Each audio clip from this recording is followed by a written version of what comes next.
குடிசையிலே கொஞ்ச காலம் தங்கி பாருளே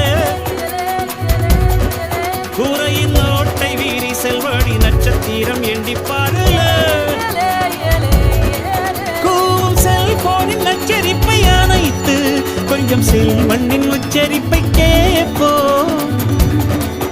வெறும் காலில் செருப்பின்று நடந்து மண்ணோடு பேசிக்கொண்டு போவோம் மழலைகள் ஆவோம்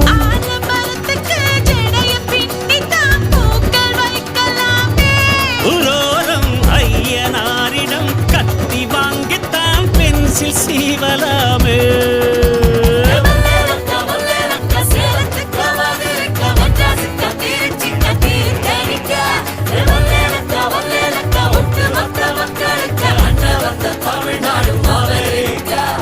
காவிரியாரும் கை குத்தல் அரிசியும்